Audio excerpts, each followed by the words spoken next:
9 ದಿನದ ಪೂಜೆಯಲ್ಲಿ ಯಾವ ದೇವಿಗೆ ಯಾವ ನೈವೇದ್ಯವನ್ನು ಇಡಬೇಕು, ಯಾವ ರೀತಿ ಪೂಜೆಯನ್ನು ಮಾಡಬೇಕು, ಈ ರೀತಿ ನೈವೇದ್ಯಗಳನ್ನು ಅರ್ಪಿಸೋದ್ರಿಂದ ಯಾವ ಯಾವ ಫಲಗಳು ನಮಗೆ ಸಿಗುತ್ತೆ ಮತ್ತು ನಮ್ಮ ಯಾವ ಯಾವ ಸಮಸ್ಯೆಗಳಿಗೆ ಪರಿಹಾರ ಸಿಗುತ್ತೆ ಅನ್ನುವಂಥ ಸಂಪೂರ್ಣ ಮಾಹಿತಿಯನ್ನು ನಿಮಗೆ ತಿಳಿಸ್ತಾ ಇದ್ದೀನಿ. ದೇವಿಯು ದುಷ್ಟರನ್ನು ಸಂಹಾರ ಮಾಡಲು 9 ಅವತಾರಗಳನ್ನು ತಾಳ್ತಾರೆ. ಇದನ್ನು ನವರಾತ್ರಿಯಾಗಿ ಪೂಜೆ ಮಾಡ್ತೀವಿ. ಶ್ರೀರಾಮನು ಕೂಡ ಲಂಕೆಗೆ ಹೋಗೋ ಮೊದಲು ದೇವಿಯನ್ನು 9 ದಿನಗಳ ಕಾಲ ಪೂಜಿಸಿದ ಅನ್ನುವ ಕತೆ ಕೂಡ ನಾವು ಕೇಳಿದ್ದೀವಿ. ಇದಕ್ಕೋಸ್ಕರನೇ ನವರಾತ್ರಿಯನ್ನು ಶ್ರದ್ಧಾ ಭಕ್ತಿಯಿಂದ ದೇವಿಯನ್ನು ಪೂಜಿಸೋದ್ರಿಂದ ಸಕಲ ಇಷ್ಟಾರ್ಥಗಳು ನಮಗೆ ಈಡೇರುತ್ತೆ. ನವರಾತ್ರಿಯಂದು ದೇವಿಗೆ 9 ರೀತಿಯ ನೈವೇದ್ಯಗಳನ್ನು ಅರ್ಪಿಸಬೇಕಾಗುತ್ತೆ. ಅದು ಯಾವ್ಯಾವುದು ಅನ್ನೋದನ್ನು ತಿಳ್ಕೊಳ್ಳೋಣ ಬನ್ನಿ.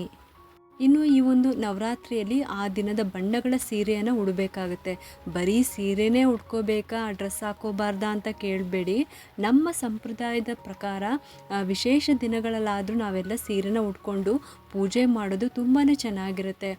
ಮನೆಯಲ್ಲಿರುವ ಪುಟ್ಟ ಮಕ್ಕಳಿಗೂ ಕೂಡ ಅಷ್ಟೇ ಲಂಗ ಬ್ಲೌಸ್ ಆಗಿರ್ಬೋದು, ಲಂಗ ದಾವಣಿ ಆಗಿರ್ಬೋದು, ಈ ರೀತಿ ನಮ್ಮ ಸಂಪ್ರದಾಯದ ವಸ್ತ್ರಗಳನ್ನು ಹಾಕೋದ್ರಿಂದ ಮನೆಯಲ್ಲಿರುವ ಹಬ್ಬದ ವಾತಾವರಣ ಇನ್ನಷ್ಟು ಹೆಚ್ಚಿನ ಕಳೆ ಬರುತ್ತೆ. ನವರಾತ್ರಿಯ ಮೊದಲನೇ ದಿನದಂದು ಶೈಲಪುತ್ರಿಯನ್ನು ಪೂಜಿಸಲಾಗುತ್ತೆ. ಅಂದರೆ ದೇವಿಯು ಶೈಲಪುತ್ರಿ ಅವತಾರದಲ್ಲಿ ಇರ್ತಾರೆ. ಹಸುವಿನ ತುಪ್ಪವನ್ನು ನೈವೇದ್ಯವಾಗಿ ಅರ್ಪಿಸಬೇಕು. ಹೀಗೆ ಮಾಡೋದ್ರಿಂದ ರೋಗಗಳು ಮತ್ತು ಪ್ರತಿಯೊಂದು ಬಿಕ್ಕಟ್ಟಿನಿಂದ ಮುಕ್ತಿ ಸಿಗುತ್ತೆ. ಅಂದರೆ ಮೇಲಿಂದ ಮೇಲೆ ಬರುವಂಥ ಸಮಸ್ಯೆಗಳಿಂದ ಮತ್ತು ಮೇಲಿಂದ ಮೇಲೆ ಬರುವಂಥ ಅನಾರೋಗ್ಯ ಸಮಸ್ಯೆಯಿಂದ ಮುಕ್ತಿ ಸಿಗುತ್ತೆ. ಹಾಗಾಗಿ ನವರಾತ್ರಿಯ ಮೊದಲನೇ ದಿನ ಹಸುವಿನ ತುಪ್ಪವನ್ನು ನೈವೇದ್ಯ ಮಾಡಬೇಕು. ನವರಾತ್ರಿಯ 2ನೇ ದಿನದಂದು ದುರ್ಗಾದೇವಿಯನ್ನು ಬ್ರಹ್ಮಚಾರಿಣಿಯ ರೂಪದಲ್ಲಿ ಪೂಜಿಸಲಾಗುತ್ತೆ. ಈ ದಿನ ತಾಯಿಗೆ ಸಕ್ಕರೆಯ ನೈವೇದ್ಯವನ್ನು ಮಾಡಬೇಕು. ಸಕ್ಕರೆಯಿಂದ ಮಾಡಿರುವಂಥ ಯಾವುದೇ ಸಿಹಿ ಪದಾರ್ಥವನ್ನು ನೈವೇದ್ಯವನ್ನು ಮಾಡಬೇಕು. ಹೀಗೆ ಮಾಡೋದ್ರಿಂದ ತಾಯಿಯು ದೀರ್ಘಾಯುಷ್ಯುವಿನ ವರವನ್ನು ನೀಡ್ತಾರೆ. ಜೊತೆಗೆ ನಿಮ್ಮ ಇಷ್ಟಾರ್ಥಗಳನ್ನು ಈಡೇರಿಸ್ತಾರೆ. ನವರಾತ್ರಿಯ 3ನೇ ದಿನದಂದು ಚಂದ್ರಘಟಾ ದೇವಿಯನ್ನು ಪೂಜಿಸ್ತೀವಿ. ದುರ್ಗಾದೇವಿಯ 3ನೇ ಅವತಾರ ಚಂದ್ರಘಟಾ ದೇವಿ. ಈ ದಿನದಂದು ತಾಯಿಗೆ ಹಾಲು ಅಥವಾ ಹಾಲಿನಿಂದ ಮಾಡಿದ ಸಿಹಿ ಪದಾರ್ಥಗಳನ್ನು ನೈವೇದ್ಯ ಮಾಡಬೇಕು. ಹೀಗೆ ಮಾಡೋದ್ರಿಂದ ಸಂಪತ್ತು ಮತ್ತು ಕೀರ್ತಿ ಹೆಚ್ಚಾಗಲಿ ಅನ್ನುವಂಥ ವರವನ್ನು ಆ ತಾಯಿ ನಮಗೆ ಕೊಡ್ತಾರೆ. ನವರಾತ್ರಿಯ 4ನೇ ದಿನದ ದೇವಿಯನ್ನು ಕೂಷ್ಮಾಂಡು ದೇವಿ ರೂಪದಲ್ಲಿ ಪೂಜೆ ಮಾಡ್ತೀವಿ. ಈ ದಿನ ತಾಯಿಗೆ ಕಜ್ಜಾಯವನ್ನು ನೈವೇದ್ಯವಾಗಿ ಇಡಬೇಕು. ಹೀಗೆ ಮಾಡೋದ್ರಿಂದ ಮನಸ್ಸಿನ ಚಂಚಲತೆ ಕಡಿಮೆ ಆಗಿ ಬುದ್ಧಿಯು ಚುರುಕಾಗುತ್ತೆ. ಈ ರೀತಿಯ ವರವನ್ನು ಆ ತಾಯಿ ನಮಗೆ ಕೊಡ್ತಾರೆ. ಇನ್ನು 5ನೇ ದಿನದಂದು ಸ್ಕಂದಮಾತಾ ದೇವಿಯನ್ನು ಪೂಜೆ ಮಾಡ್ತೀವಿ. ಈ ದಿನ ತಾಯಿಗೆ ಬಾಳೆಹಣ್ಣಿನ ನೈವೇದ್ಯವನ್ನು ಮಾಡಬೇಕು ಅಥವಾ ಬಾಳೆಹಣ್ಣಿನಿಂದ ಯಾವುದಾದ್ರೂ ಸಿಹಿ ಪದಾರ್ಥವನ್ನು ಮಾಡಿ ದೇವಿಗೆ ನೈವೇದ್ಯ ಅರ್ಪಿಸಬೇಕು. ಹೀಗೆ ಮಾಡೋದ್ರಿಂದ ತಾಯಿಯು ವ್ಯಕ್ತಿಗೆ ಸಂಬಂಧಿಸಿದ ವರಗಳನ್ನು ಕೊಡ್ತಾರೆ. ಅಂದರೆ ನಮ್ಮ ಕೆಲಸ ಕಾರ್ಯ, ವ್ಯಾಪಾರಕ್ಕೆ ಸಂಬಂಧಿಸಿದಂತೆಯೇ ಯಾವುದೇ ರೀತಿಯ ಅಡೆತಡೆಗಳು ಇದ್ದರೂ ಅದೆಲ್ಲವೂ ಕೂಡ ನಿವಾರಣೆ ಆಗುವಂಥ ವರವನ್ನು ದಯಪಾಲಿಸ್ತಾರೆ. ನವರಾತ್ರಿಯ 6ನೇ ದಿನದಂದು ಕಾತ್ಯಾಯಿನಿ ದೇವಿನ ಪೂಜೆ ಮಾಡ್ತೀವಿ. ಈ ದಿನ ತಾಯಿಗೆ ಜೇನುತುಪ್ಪವನ್ನು ನೈವೇದ್ಯ ಮಾಡಬೇಕು. ಈ ದಿನ ಸರಸ್ವತಿ ಪೂಜೆಯನ್ನು ಮಾಡಬೇಕು. ದೇವಿಗೆ ಜೇನುತುಪ್ಪವನ್ನು ನೈವೇದ್ಯವಾಗಿ ಮಾಡಬೇಕು. ಇದರಿಂದ ಮಕ್ಕಳ ಒಂದು ವಿದ್ಯಾಭ್ಯಾಸ ಆಗಿರ್ಬೋದು, ದೀರ್ಘಾಯುಷ್ಯ ಆಗಿರ್ಬೋದು, ಸೌಂದರ್ಯ ವೃದ್ಧಿ ಆಗಿರ್ಬೋದು. 6ನೇ ದಿನ ಕಾತ್ಯಾಯಿನಿ ದೇವಿಗೆ ಜೇನುತುಪ್ಪವನ್ನು ಅರ್ಪಣೆ ಮಾಡಬೇಕು. ಮಕ್ಕಳ ವಿದ್ಯಾಭ್ಯಾಸ ವೃದ್ಧಿ ಆಗುತ್ತೆ. ನವರಾತ್ರಿಯ 7ನೇ ದಿನ ಕಾಳರಾತ್ರಿ ದೇವಿಯನ್ನು ಪೂಜೆ ಮಾಡಬೇಕು.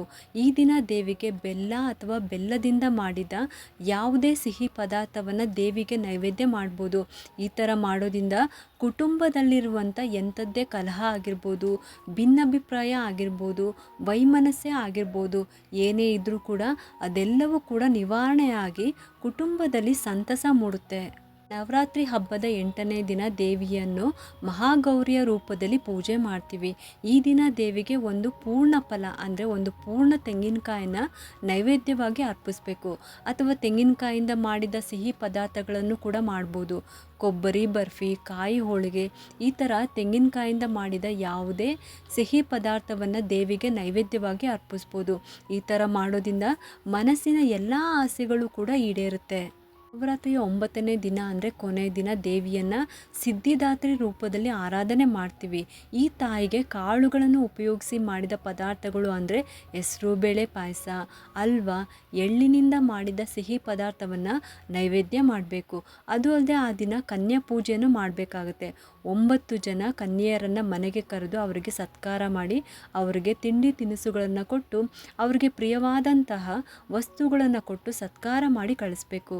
ಯಾವ ದಿನ ಏನು ನೈವೇದ್ಯ ಮಾಡಬೇಕು ನವರಾತ್ರಿಲಿ ಅಂತ ಇವತ್ತಿನ ವಿಡಿಯೋದಲ್ಲಿ ತಿಳಿಸಿದ್ದೀನಿ. ಇನ್ನು ಪ್ರತಿದಿನ ನವರಾತ್ರಿಯ ಪೂಜೆ ಯಾವ ರೀತಿ ಇರುತ್ತೆ ಅಂತ ಮುಂದಿನ ವಿಡಿಯೋದಲ್ಲಿ ಕೂಡ ತಿಳಿಸ್ಕೊಡ್ತೀನಿ.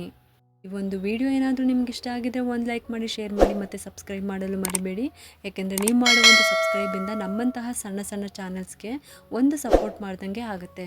ಮತ್ತೆ ಸಿಗ್ತೀನಿ ಮುಂದಿನ ಹೊಸ ವಿಡಿಯೋದೊಂದಿಗೆ ಅಂತ ಹೇಳುತ್ತಾ ಈ ವಿಡಿಯೋನ ಮುಗಿಸ್ತಾ ಇದ್ದೀನಿ. ಸರ್ವೇ ಜನ ಸುಖಿನೋ ಭವಂತು.